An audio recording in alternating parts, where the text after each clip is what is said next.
मुगल काल में भारत के भिन्न भिन्न क्षेत्रों में मंदिरों को तोड़कर मस्जिद बनाई गई, जिसके अवशेष सर्वे द्वारा बार बार पता चलते हैं कि पहले यह मंदिर हुआ करते थे। ये मुगलों ने हिंदुओं को भय पैदा करके इसके ऊपर ढांचा बदल देते थे। जब निचली अदालत के आदेश पर सर्वे दल जब ज्ञानवापी मस्जिद आती है तो पहले मुस्लिम समुदाय द्वारा इसका विरोध किया जाता है। सर्वे रोकने की कोशिश भी की जाती है।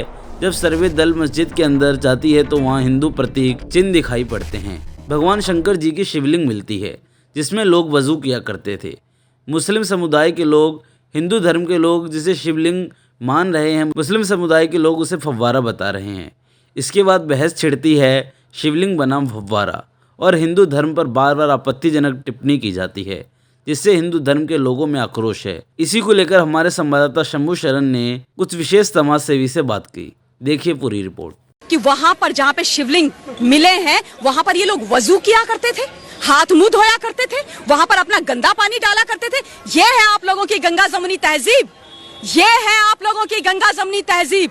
इस गंगा जमुनी तहजीब की आप लोग इस देश के अंदर इतने सालों से बात करते रहे। आज आप लोगों को अपनी गंगा जमुनी तहजीब पर शर्म नहीं आ रही है? जब आप लोग वहां पर वजू करते थे, आपने हमारे ईश, मेरे आराध्य, मेरे शिव को दबा के रखा दशकों तक, वजू करते रहे, तब आपको गंगा जमुनी तहजीब खतरे में नजर नहीं आई? तब आप लोगों को दुख नहीं हुआ? ये मेरा प्रश्न है और ये प्रश्न लगातार पूछेंगे। लेकिन मैं एक चीज और बोल देना चाहती हूँ, प्रत्यक्षम किम प्रमाणम, सांच को आंच नहीं होती है। आज जो हुआ है इस देश के अंदर वो तो होना ही था, वो तो होना ही था। ये जो मुगल चले गए ना और अपने ही कुछ लोगों को पीछे छोड़ गए, इन लोगों को चिंतन करना चाहिए। खिसियान इतनी बुरी तरीके से खिसिया गए जिस सच को, जिस हमारे आराध्य देव को ये छुपा। और मैं उत्तरी पश्चिमी दिल्ली के रोहिणी सेक्टर 17 में उपस्थित हूँ और आज हमारे साथ मौजूद है विनोद त्यागी जी, जो वार्ड 24 के पूर्व मंडल अध्यक्ष रह चुके हैं। ये अपने कामों के द्वारा जन जन के दिलों पर राज करते हैं। तो आइए हम बात करते हैं विनोद त्यागी जी से। विनोद त्यागी जी, मेरी आपका स्वागत है। मैं आपके चैनल को नमस्कार करता हूँ और बहुत बहुत धन्यवाद करता हूँ आप यहाँ तक पहुँचे, ये मेरी खुशी की बात है। सर, हमारा जो देश है वो धर्मनिरपेक्ष देश कहा जाता है, लेकिन आज हमारे देश में हो क्या है, इस पर कुछ हमारे दर्शकों को बताइए।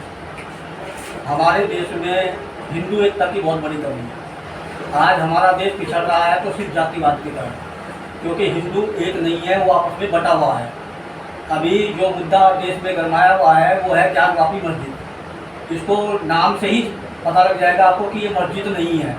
इसकी जो जड़ें खोदी गई हैं, इस पे जो सर्च चल रहा है, सर्वे चल रहा है, उसमें साबित हो गया है कि ये एक मंदिर था जिसको औरंगजेब के समय में तोड़कर इसको मस्जिद बनाई गई थी। यानी इसीलिए तो कहीं जो मुस्लिम समाज के लोग उसका बहिष्कार नहीं करते सर्वे का।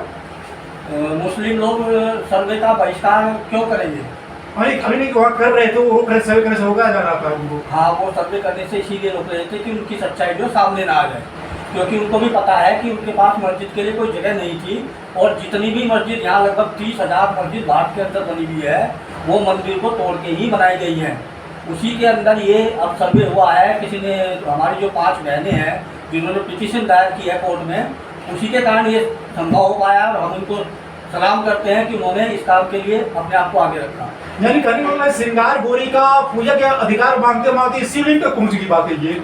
हाँ, ये देखिए कि उनको इतना भरोसा था, कॉन्फिडेंट था कि वास्तव में ही ये एक हिंदू मंदिर है, उसके अंदर शिवलिंग स्थापित है। जो उसके अंदर नंदी जी बैठे हैं, नंदी जी का मुंह हमेशा किसी भी मंदिर में आप जाके देखें वो शिव जी की तरफ ही होगा। यानी करीब उधर नंदी जी की तपस्या पूरी हुई। हाँ, 400 साल का बता रहे हैं कि उनकी तपस्या रही है ये, और आज उनकी तपस्या पूरी हो गई है।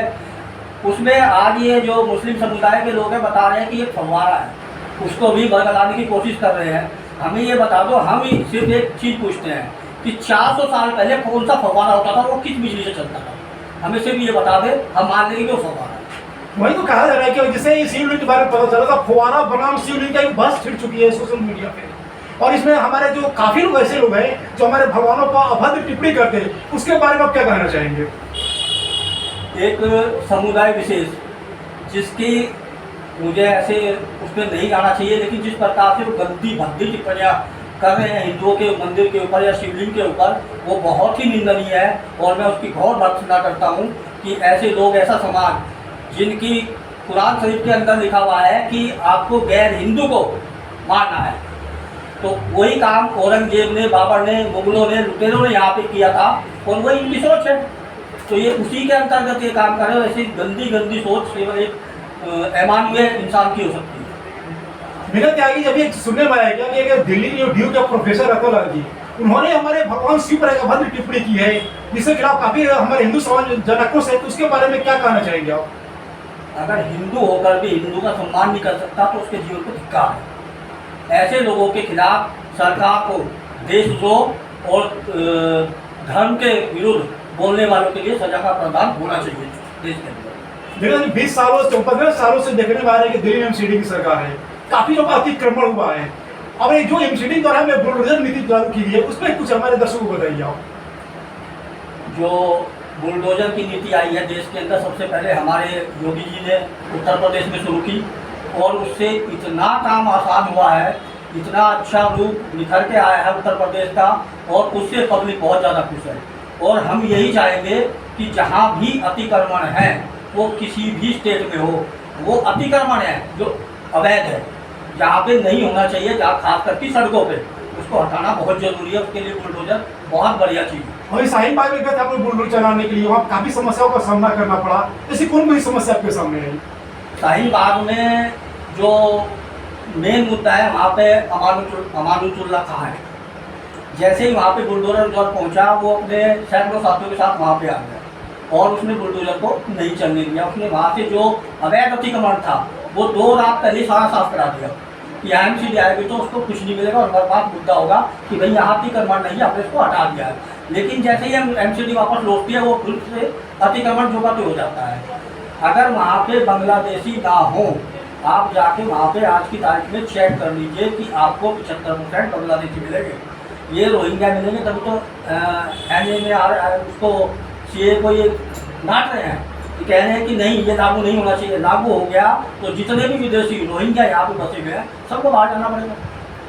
हमारे देश में पढ़ाया जाता है, हम लोग बच्चों से पढ़ते आ रहे कि हिंदू मुस्लिम सिख ईसाई सब आपस में भाई भाई, एक कैसा भाईचारा है हमारे देश में? ये आपने जो भी बोला है कि हिंदू मुस्लिम सिख ईसाई आपस में भाई भाई, मुझे ये बताइए आपने किस किस के मुंह से सुना है? क्या इसको किसी मुसलमान के मुंह से सुना है? नहीं। किसी सिख के मुंह से सुना है? किसी ईसाई के मुंह से सुना है? उनको भी छोड़ दो, आप सिर्फ एक मुसलमान से कह दो कि हिंदू मुस्लिम सिख ईसाई आपस में भाई भाई। ये सिर्फ हिंदू बोलता है, यानी खाली बोलते जो सेकुलर के चोले पहने हुए और हमारे देश ये सब हमें जी, ये सिर्फ हिंदू बोलता है। बाकी किसी एक से मुसलमान से बुलवा लो ना, हमने तुम देखा कौन सा भाईचारा। और भाईचारा है तो ज्ञान वापी हमारी है, ज्ञान वापी हमें वापस कर दी जाए। ये भाईचारा है। यानी मतलब क्या है, जो हमारे मुस्लिम समाज अपना बड़ा दिल करे और मंदिर सौ हिंदुओं को सौंप दे तो आप हिंदू पूजा। हम मानेंगे कि यहाँ पे आप भाईचारा को मानते हैं। जितनी भी संपत्तियाँ तोड़कर मस्जिद बनाई गई है, जितने भी हिंदू मंदिर तोड़कर वो बनाए गए हैं, मस्जिद बनाई गई है, वो संपत्तियाँ सारी हिंदू धर्म को वापस कर दे, हम मानेंगे कि वास्तव में भाईचारा की बात है। सर लास्ट क्वेश्चन चाहिए, हम अपने देशवासियों से क्या अपील करना चाहेंगे आप? हम अपने देशवासियों से यही अपील करेंगे कि अब समय आ गया है कि हम भी बराबर का जवाब दें। यदि हमारी चीज़ हम वापस नहीं ले सकते तो हमारी डूब मरने की बात है। हमारे जितने मंदिर थे हमें वापस लेने हैं। ये देश सनातन का अंतिम देश है, हमें इसको हिंदू राष्ट्र बनाना होगा। हिंदू राष्ट्र बनाने के पहला कदम में क्या उठाया आपने? हिंदू राष्ट्र बनाने के लिए सबसे पहला कदम यह है कि सभी हिंदुओं को एक होना होगा, उनको जाति पाति ऊंच नीच की बात को भूलना होगा। ये सबसे पहला कदम इसके लिए अगर उठा दिया तो हिंदू राष्ट्र होने से इसको कोई नहीं रोक सकता। तो आपने देखा विनय त्यागी ने कितने स्पष्ट शब्दों में कहा कि हमारा जो समाज है मुस्लिम भाइयों को आगे आना चाहिए और बड़ा दिल करके ये ज्ञान वापी जो मंदिर मस्जिद है वो हिंदू सबको पूजा पाठ के लिए आगे बढ़ना चाहिए और अपने भाईचारे की भी मिसाइल कायम करें। जमुना गंगा जमुना की तर्जमी है जो तहजीब है उसमें हमें अमल करें और हिंदुओं को अपने भाई मानकर उनको गले लगाए। अभी मैं मौजूद हूँ गाजियाबाद में और आज हमारे साथ मौजूद है जाना माना चेहरा, सबके कविता के माध्यम से दिलों पर राज करने वाले अजय मिश्र दबंग। अजय मिश्र दबंग ऐसा नाम है जो हिंदुओं की आवाज़ को हमेशा बुलंद करते रहते हैं। अजय मिश्रा जी, न्यूज इंडिया का स्वागत है। नमस्कार शंभू जी, मेरी तरफ से आपको न्यूज़ इंडिया के तमाम दर्शकों को प्यार भरा नमस्कार। सर अभी वर्तमान समय में जो क्या कंडीशन चल रहा है, हिंदू मुसलमान को लेकर एक आपसी रंजिश चल रही है। अभी ज्ञान वापी मस्जिद में शिवलिंग मिला है, सर्वे टीम को वहाँ जाने से रोका जाता है, कोर्ट में केस जाता है, कोर्ट को आदेश देना पड़ता है, इस वक्त क्या कहना है? अच्छा प्रश्न किया आपने। पहली चीज़ ये हिंदू मुस्लिम की कोई रंजिश नहीं है। आप ये देखिए, इस्लाम जिस प्रकार से इस्लामिक तत्व देश में समस्याएं उत्पन्न कर रहे हैं, इन लोगों ने क्या किया? आज कोर्ट कमिश्नर अगर जा रहा है तो आप रोक क्यों रहे हैं? इसका अर्थ है कहीं ना कहीं चोर है। इतिहास में लिखा हुआ है कि औरंगजेब ने पेज को तोड़कर, मूल काशी विश्वनाथ के स्थान को तोड़कर वहाँ ज्ञानवापी मस्जिद का निर्माण किया। आज भी आप देखें तो साफ साफ दिखता है, कोर्ट जैसा कि कोर्ट कमिश्नर ने भी कहा कि गुंबद के ऊपर ही गुंबद रख दिया है। तो जब चीज़ें स्पष्ट हैं, आज होना क्या चाहिए था? आज हिंदुस्तान के मुसलमान को अपना दिल बड़ा दिखाते हुए आज सामने आना चाहिए था और कहना चाहिए था कि औरंगजेब ने गलतियां की, लेकिन जुम्मन नहीं करेगा, अब्दुल नहीं करेगा। औरंगजेब की गलती का प्रायश्चित जुम्मन और अब्दुल करेंगे और अपने हिंदू भाइयों को उनकी आस्था के स्थानों को वापस करेंगे, तो वो उसको हम असल भाईचारा कहेंगे। लेकिन याद रखें, आज 80% हिंदू है, 20% मुसलमान है। आप दूध में शक्कर की जैसे रहेंगे तो मिठास बनेंगे, लेकिन अगर आपने दूध में नींबू बनने का प्रयास किया तो परिणाम क्या होगा? नींबू कटेगा और दूध फटेगा। लेकिन फटने के बाद भी दूध सॉलिडिफाई हो जाएगा, ठोस हो जाएगा, पनीर बन जाएगा। लेकिन नींबू का परिणाम क्या होने वाला है? कटने के बाद उसको कूड़ेदान में जाना है। तो इस देश के मुसलमानों को याद रखना चाहिए, यदि वो दूध में नींबू बनना चाहते हैं या शक्कर बनना चाहते हैं।